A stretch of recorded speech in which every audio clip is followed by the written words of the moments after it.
नमस्कार मित्रांनो, जसं आपण लास्ट टाइम प्रॉमिस केलं होतं, येणाऱ्या सेकंड सेम आणि फोर्थ सेम विद्यार्थ्यांसाठी आपण लवकरच टाईमच्या एक्झामच्या अगोदरच आपण व्हिडिओ घेऊन येतो आहे मोस्ट इम्पॉर्टंट क्वेश्चनची.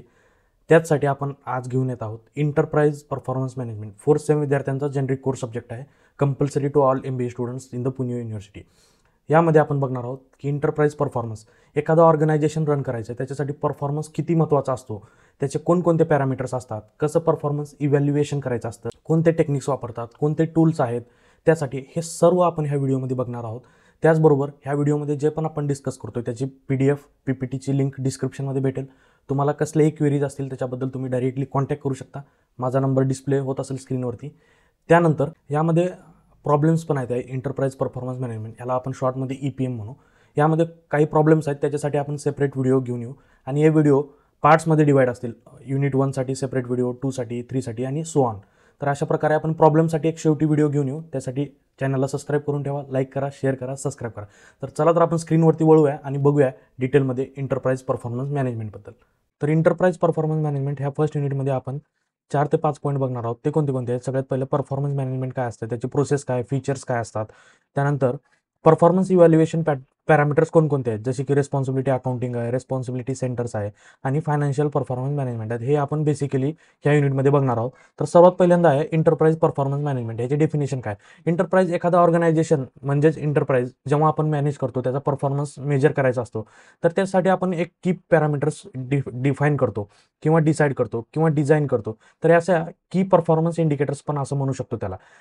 तर त्याची डेफिनेशन जर टेक्निकल लँग्वेजमध्ये बघायची झाली तर enterprise performance management is a set of processes, methodology, metrics, system design to manage and enhance organisation performance.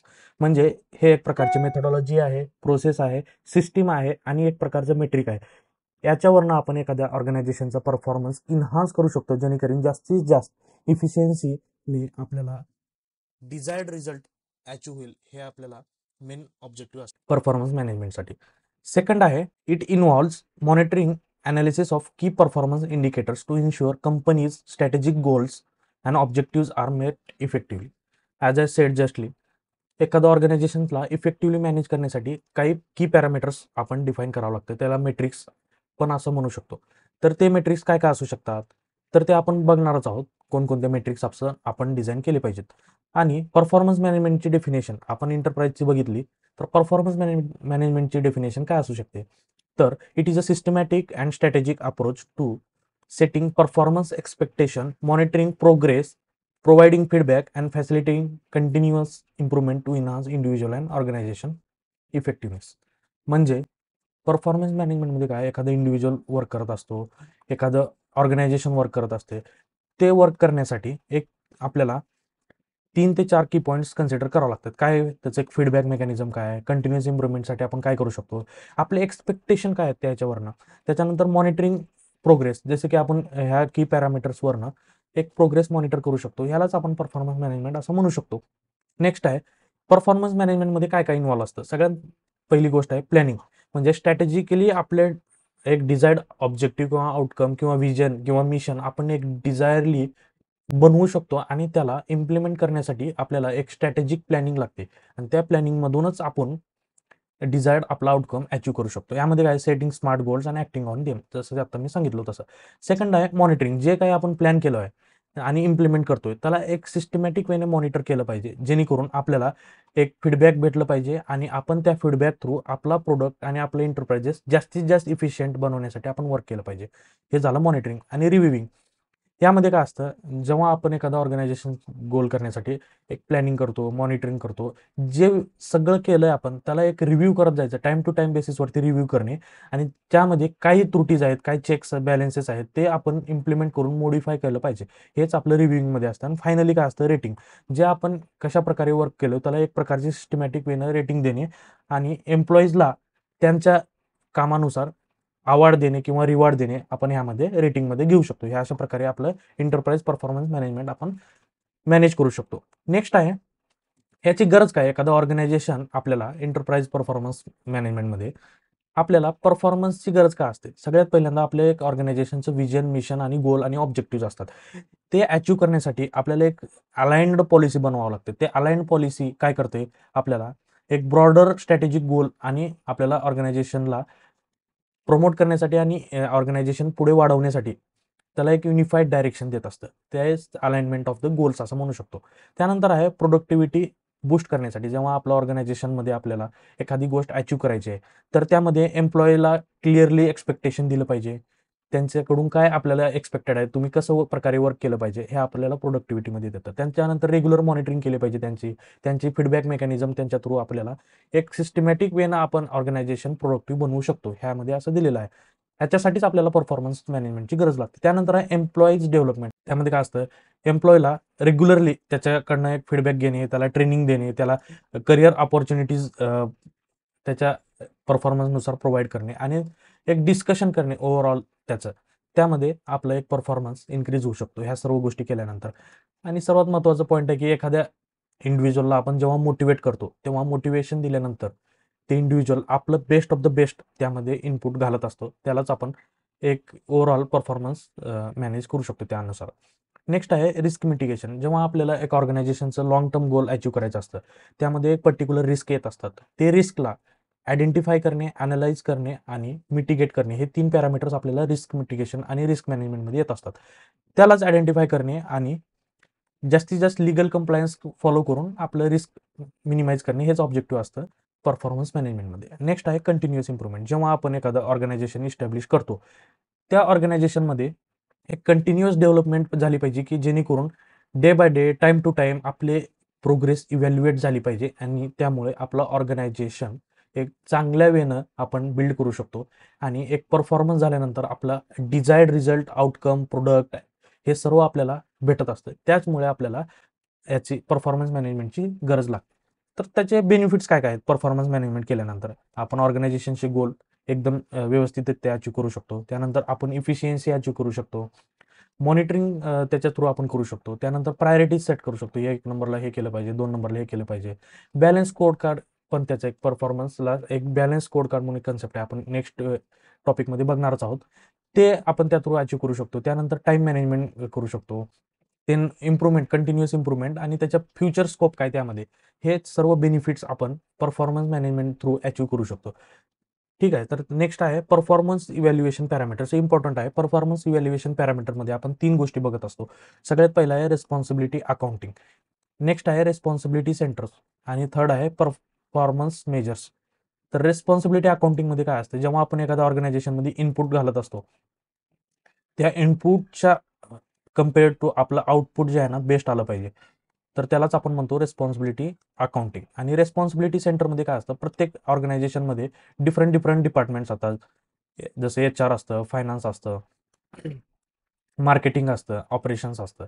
हे सर्व डिपार्टमेंटला आपली आपली एक स्पेसिफिक टास्क असते, जिम्मेदारी असते आणि ती जिम्मेदारी व्यवस्थितरित्या पार करणे ह्याचंच रिस्पॉन्सिबिलिटी सेंटरचं असतं. आणि रिस्पॉन्सिबिलिटी सेंटरमध्ये आपल्याला ओव्हरऑल 4 गोष्टी लक्षात ठेवायच्या असतात. कोणकोणत्या असतात, तर रिव्हेन्यू सेंटर सगळ्यात पहिलं रिव्हेन्यू सेंटर आहे, कॉस्ट सेंटर आहे, प्रॉफिट सेंटर आहे आणि इन्व्हेस्टमेंट सेंटर आहे. रिस्पॉन्सिबिलिटी सेंटरमध्ये कुठलंही ऑर्गनायझेशन या 4 पॅरामीटरवरती आपण जज करत असतो किंवा इव्हॅल्युएट करत असतो. ठीक आहे.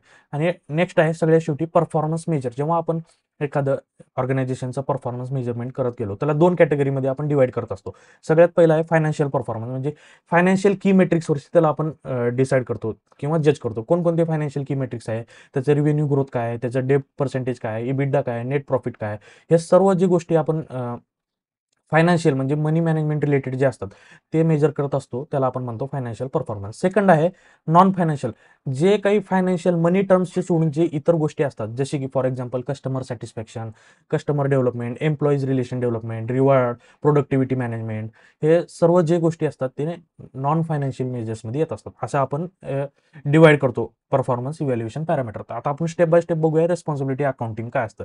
रिस्पॉन्सिबिलिटी अकाउंटिंग जसं म्हणलो मी, एखाद्या ऑर्गनायझेशनमध्ये आपल्याला 2 प्रकारचे आपण इनपुट्स आणि आउटपुट घालत असतो. इनपुट म्हणजे काय असतं, सगळ्यात पहिलं आपण जे रॉ मटेरियल्स किंवा जे सुरुवातीचा आपण ऑर्गनायझेशनला बिल्ड करण्यासाठी इन्व्हेस्ट करत असतो आणि त्या इन्व्हेस्टमेंटवरनं आपण एक डिझायर्ड आउटपुट एक्सपेक्ट करत असतो.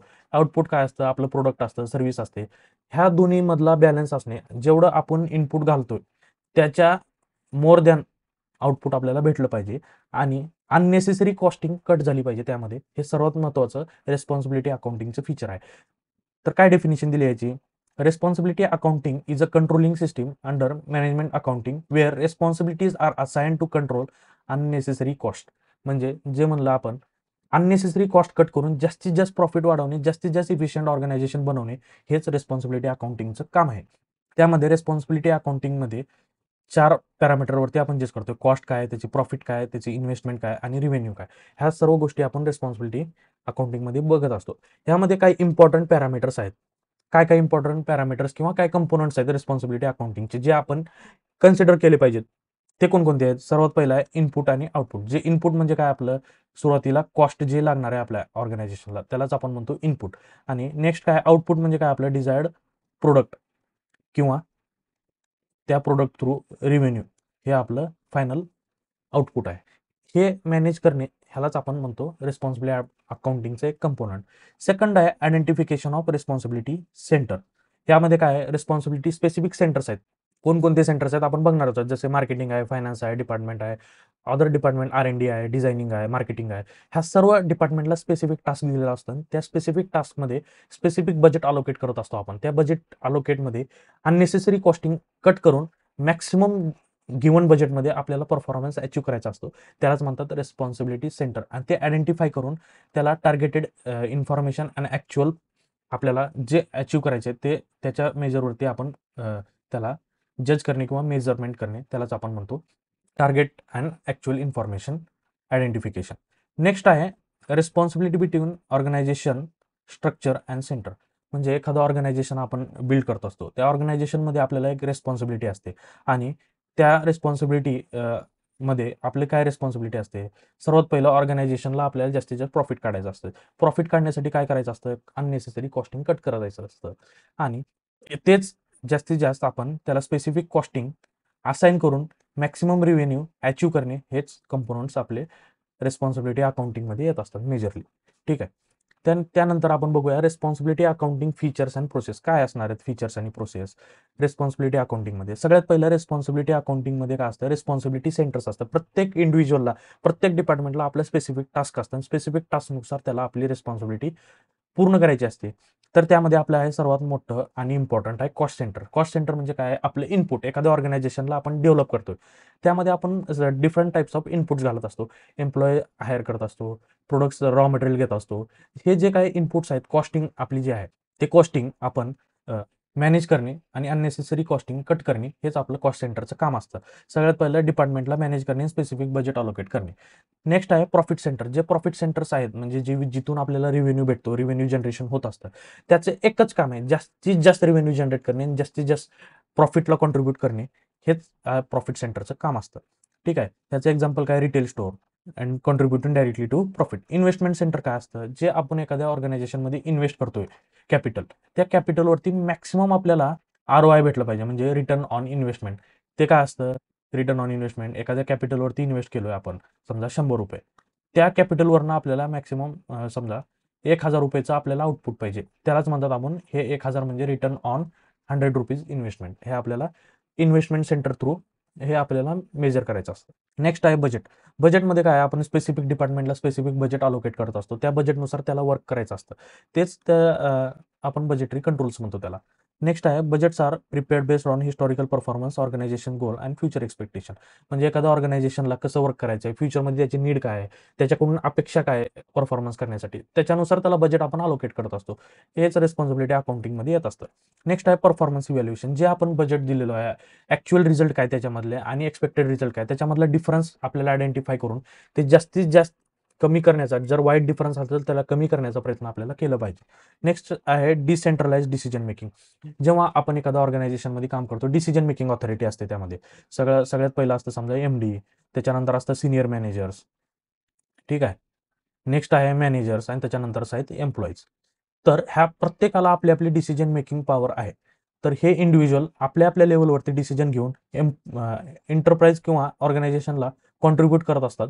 त्यालाच म्हणतात आपण डिसेंट्रलाइज डिसिजन मेकिंग. म्हणजे डिसिजन मेकिंग प्रत्येक स्टेपला डिवाइड आहे आणि प्रत्येक स्टेपचा माणूस आपल्या लेवलवरती डिसिजन घेऊ शकतो. यालाच म्हणतात डिसेंट्रलाइज. याच्यामुळे काय होतं क्विकर रिस्पॉन्सेस आणि लोकल इश्यूज जे आहेत आपले इश्यूज होतात आणि त्यामुळे अकाउंटेबिलिटी प्रमोट होते ऑर्गनायझेशनमुळे. आणि शेवटी काय आपलं ऑर्गनायझेशन इफिशियंट बनणार आहे. त्याच त्याचं ऑब्जेक्टिव्ह आहे. नेक्स्ट आहे एखाद्या ऑर्गनायझेशनला की परफॉर्मन्स इंडिकेटर्समध्ये आपल्याला डिवाइड करायचं असतं. कोणकोणते इंडिकेटर्स आहेत, जसे फायनान्शियल इंडिकेटर्स आहेत, त्याचे आत्ताच बघितलं आपण प्रॉफिट, इबिडा वगैरे, नेट प्रॉफिट. त्यानंतर आहे ऑपरेशनल इफिशियन्सी, कशा प्रकारे ऑपरेशन्स आहेत, सप्लाय चेन मॅनेजमेंट कसं आहे. त्यानंतर कस्टमर सॅटिस्फॅक्शन आणि अदर नॉन फायनान्शियल आपण जे नेक्स्ट बघणारच आहोत, ते की परफॉर्मन्स इंडिकेटर्स मॅनेज करणे रिस्पॉन्सिबिलिटी अकाउंटिंगमध्ये इम्पॉर्टंट आहे.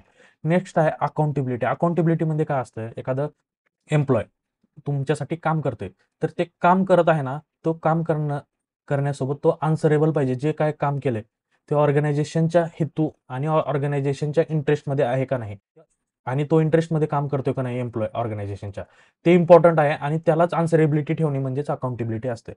काय managers are held responsible for their objective and managing resources effectively, तेच आहे. त्यानंतर आहे कंटिन्युअस इम्प्रुव्हमेंट. कंटिन्युअस इम्प्रुव्हमेंट ऑर्गनायझेशनमध्ये सगळ्यात महत्त्वाचा पॅरामीटर आहे. जे काय आपण लोकल इश्यूज, लोकल आपले त्रुटीज आहेत, डिफेक्ट्स आहेत, जे आयडेंटिफिकेशन करणे आणि राईट टाइमला राईट डिसिजन घेऊन त्याला तिथल्या तिथं इम्प्रूव्ह करणे आणि ओव्हरऑल ऑर्गनायझेशनला बूस्ट देणे, त्यालाच म्हणतो आपण कंटिन्युअस इम्प्रुव्हमेंट. हे रिस्पॉन्सिबिलिटी अकाउंटिंगचे काही इम्पॉर्टंट फीचर्स आणि प्रोसेस होती. त्यानंतर आपण बघूया रिस्पॉन्सिबिलिटी सेंटरचे टाईप काय आहेत. सगळ्यात पहिला आपण रिस्पॉन्सिबिलिटी सेंटर आहे कॉस्ट सेंटर. म्हणजे कॉस्ट सेंटरमध्ये काय आहे, आपला अकाउंट डिपार्टमेंट, आपण याला स्पेसिफिक बजेट देत असतो, किंवा HR डिपार्टमेंट आहे, हायरिंगसाठी इम्पॉर्टंट आहे. हे इनपुट्स आहेत आपले. कॉस्ट सेंटर म्हणजे इनपुट्स आहेत. ऑर्गनायझेशनला आपण ग्रो करायचे तर सुरुवातीला इनपुट द्यावं लागतं, त्या इनपुटमध्ये कॉस्ट सेंटर येतं.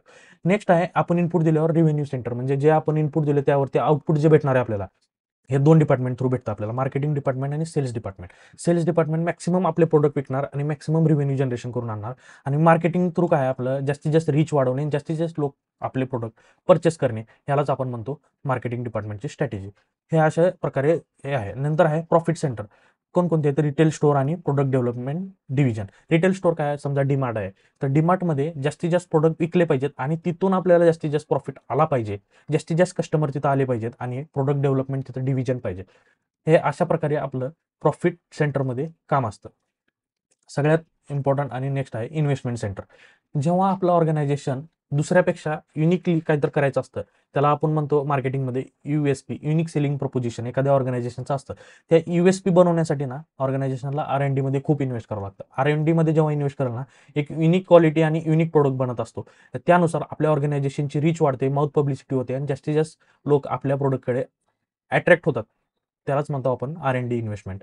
नेक्स्ट आहे कॉर्पोरेट फायनान्स डिपार्टमेंट. यामध्ये काय आहे, आपले जे कॉर्पोरेट रिलेशन्स असतात, आपले जे अदर खर्च असतात कॉर्पोरेट फायनान्स डिपार्टमेंटमध्ये, ते मॅनेज करणे आणि तिथं व्यवस्थितरित्या इन्व्हेस्ट करणे. जसं की आपण स्टॉकमध्ये इन्व्हेस्ट करू शकतो, लँडमध्ये करू शकतो, आपल्याला जे जे ऑर्गनायझेशनला इम्पॉर्टंट आहेत इन्व्हेंटरीमध्ये इन्व्हेस्ट करू शकतो. हे सर्व हे फायनान्स डिपार्टमेंटमध्ये येत असतात.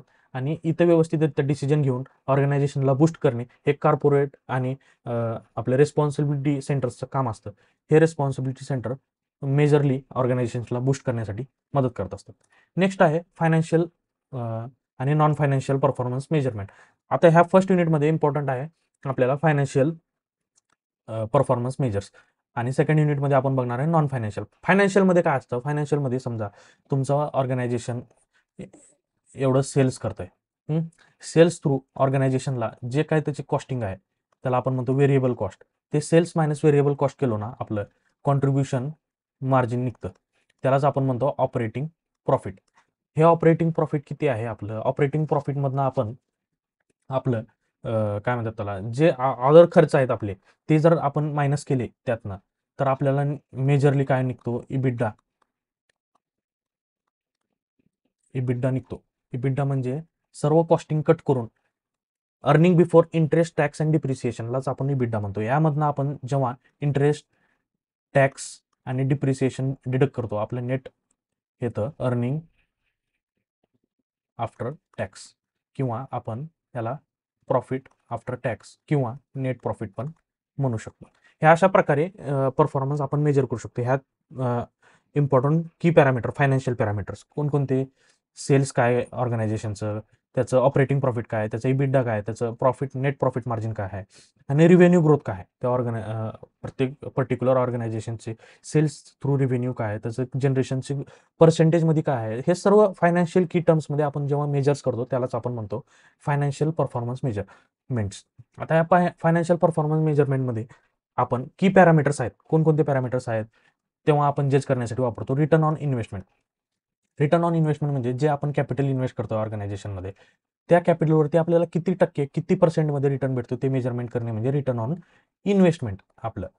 आणि नेक्स्ट आहे रिटर्न ऑन ॲसेट. कोणकोणत्या टाईपमध्ये आपण ॲसेटमध्ये केलं, फिक्स ॲसेट आहेत आपले, इन्व्हेंटरी आहे, अदर टाईपचे जे ॲसेट्स आहेत आपले, त्या ॲसेटमध्ये आपण इन्व्हेस्ट केलो, त्या ॲसेटवरती आपल्याला किती रिटर्न आहे. समजा तुम्हाला एखादी तुमची फॅक्टरी आहे आणि त्या फॅक्टरीसाठी तुम्हाला लँड लागणार आहे, मशिनरी लागणार आहे, हे सर्व तुम्ही इन्व्हेस्ट केलो. त्यानंतर तुम्हाला ह्या ॲसेटवरती तुम्ही समजा ₹100 इन्व्हेस्ट केलात ह्या सर्व फिक्स्ड ॲसेटवरती, तर तुम्हाला ₹125 रिटर्न आले, म्हणजे तुमचं 25% ग्रोथ आहे. म्हणजे त्यालाच आपण म्हणतो return on assets. Then market value. Market value ॲडेडमध्ये काय असतं, टोटली तुम्ही किती प्रकारचं आपलं मार्केटची व्हॅल्यू ॲडेड आहे आणि त्यामध्ये तुमचं कॅपिटल किती आहे, टोटल कॅपिटल इन्व्हेस्टेड किंवा सप्लायड, ह्याचा जेव्हा डिफरन्स काढतो ना आपण, त्यालाच म्हणतात MVA, market value added. Next आहे तुमचं economic value added. Economic value ॲडेडमध्ये काय असतं, यामध्ये तुमचं जे काही ऑपरेटिंग प्रॉफिट आहे, त्या operating profit after tax minus capital employed जे असतं त्यालाच आपण म्हणतो इकॉनॉमिक व्हॅल्यू ॲडेड. आणि नंतर आहे डिओपॉइंट अनालिसिस. डिओपॉइंट अनालिसिसमध्ये आपण काय बघतो, मेजरली 3 पॅरामीटर्स बघत असतो आपण डिओपॉइंट अनालिसिसमध्ये. ते कोणकोणते आहेत, तर ते आहेत operating efficiency, asset use efficiency आणि फायनान्शियल लिव्हरेज. म्हणजे हाय टर्नओव्हर आहे, ह्याच्यामध्ये एक्झाम्पल्स काय, high turnover industries, high margin industries आणि हाय लिव्हरेज इंडस्ट्रीज, हे आपण ह्या डिओपॉइंट अनालिसिसमध्ये बघतो. ठीक आहे, अशा प्रकारे आपण हे परफॉर्मन्स फायनान्शियल बघत असतो. तर रिटर्न ऑन इन्व्हेस्टमेंटची डेफिनेशन काय, त्याचा फॉर्म्युला काय, कधी यूज केला पाहिजे, त्याचे ॲडव्हान्टेज काय, डिसॲडव्हान्टेज काय आणि what to be aware of, हे आपण बघूया क्लिअरली. तर डेफिनेशन काय, measure investment profitability by relating investment gain or loss to the total investment. म्हणजे काय, ROI म्हणजे काय, net profit by investment into 100, हे फॉर्म्युला आहे तुमचा. ह्याच्या थ्रू आपल्याला काय, कधी यूज करतात, जेव्हा आपल्याला एक इफिशियन्सी कम्पेअर करायची असते किंवा प्रॉफिटेबिलिटी आणि डिफरंट इन्व्हेस्टमेंट कम्पेअर करायचं असतं, तर त्यावरती रिटर्न काय डिफरंट इन्व्हेस्टमेंट पॅरामीटरवरती, ते आपण हे ROI थ्रू मेजर करत असतो. नेक्स्ट आहे ह्याचं काय ॲडव्हान्टेज आहे, simple to understand, widely use and direct shows profitability. ठीक आहे. आणि ह्याचं लॉस काय, सगळ्यात म्हणजे डिसॲडव्हान्टेज काय, ते time value of money consideration करत नाही, हे त्याचं मेजर डिसॲडव्हान्टेज आहे. आणि याच्यामध्ये काय, does not reflect any complexities like risk, opportunity cost आणि इन्फ्लेशन. हे याच्यामध्ये आपल्याला अवेअर राहिलं पाहिजे, हे याच्या प्रकारे आहे. नेक्स्ट आहे आपलं रिटर्न ऑन इक्विटी. इक्विटी म्हणजे काय, measures that return that a company is earning on a shareholder investment is called return on equity. ह्याचं काय formula, EBIT minus interest minus tax divided by equity. म्हणजे equity जे आहे आपल्या कंपनीमध्ये, त्याला आपण EBIT मायनस इंटरेस्ट मायनस टॅक्सने डिवाइड जर केलो इक्विटीनं, तर आपल्याला ROE भेटतं. ह्याच्यामध्ये काय, companies profitability in the same industry. म्हणजे एखादी कंपनी आहे, सेम इंडस्ट्रीमध्ये काम करतोय, समजा तुम्ही FMCG सेक्टर घेतला, तर त्या सेक्टरमध्ये भरपूर कंपनी आहेत, तर त्या पर्टिक्युलर कंपनीचं रिटर्न ऑन इक्विटी जर काढायचे असेल तर डिफरंट त्याच सेक्टरचे आपल्याला कंपनी अनालिसिस करावं लागतात. त्यालाच असं आपण रिटर्न ऑन इक्विटी म्हणतो. सिम्पल टू कॅल्क्युलेट आहे याचा ॲडव्हान्टेज आणि मॅनेजमेंट इफेक्टिव्हनेस रिफ्लेक्ट करत असतं. तर डिसॲडव्हान्टेज काय, can be misleading for companies with large access cash balance. म्हणजे ज्या कंपनीकडे जास्त कॅश बॅलन्स असतं ते मॅनिप्युलेट करू शकतात आणि प्रेझेंट करू शकतात आपले फॅक्ट्स. त्यासाठी एक डिसॲडव्हान्टेज आहे. अवेअर काय, कॅन बी इन्फ्लेक्टेड, म्हणजे अवेअरनेस पाहिजे, इन्फ्लेशन मॅनिप्युलेशन करू शकतात ते. रिटर्न ऑन ॲसेट म्हणजे आपण आता बघितलं, आपण एखाद्या कंपनीमध्ये मध्ये इन्व्हेस्ट करतो, त्या ॲसेटवरती आपल्याला किती पर्सेंट रिटर्न आहे तेच मेजर करण्यासाठी आपण रिटर्न ऑन ॲसेट हा फॉर्म्युला वापरतो. काय, measure the profitability in relation to the total assets indicating efficiency of asset utilisation to generate earning. तेच पर्टिक्युलर ॲसेट किती पर्सेंटमध्ये आपल्याला रिटर्न देते त्यालाच आपण म्हणतो रिटर्न ऑन ॲसेट. ह्याचं काय formula, EBIT minus interest minus tax divided by total assets. ह्या प्रकारे आपण रिटर्न ऑन ॲसेट कॅल्क्युलेट करतो. ह्यामध्ये कधी यूज करायचं, तर आपल्याला जेव्हा इफेक्टिव्हली एखाद्या कंपनीचं converting its asset to income जर मेजर करायचं असेल, तर तेव्हा हे यूज केलं जातं. Can be used across industries by providing insight into how efficiently a company is using its asset. म्हणजे कंपनी कशा प्रकारे आपलं ॲसेट यूज करत आहे जास्तीत जास्त रिव्हेन्यू अर्न करण्यासाठी, तेव्हाच ह्याला यूज केलं जातं आणि त्याचं एक ॲडव्हान्टेजेस आहे. नेक्स्ट आहे disadvantage, includes depreciation so might be lower for capital intensive business. हे एक याचं डिसॲडव्हान्टेज आहे. अवेअर काय, distorted by high asset balance आणि हाय डिप्रिसिएशन एक्सपेन्स. यामध्ये आपल्याला अवेअर झालं पाहिजे. ह्या अशा प्रकारे आपलं फर्स्ट युनिट याच्यामध्ये आहे. तर तुम्हाला व्हिडिओ आवडला तर लाईक करा, शेअर करा, सबस्क्राईब करा. असेच व्हिडिओ आपण घेऊन येऊ. नेक्स्ट लगेच आपल्याला सेकंड युनिट स्टार्ट करायचं आहे, तर तुम्ही कंटिन्यूली जॉईन राहा आणि आपण भेटूया नेक्स्ट.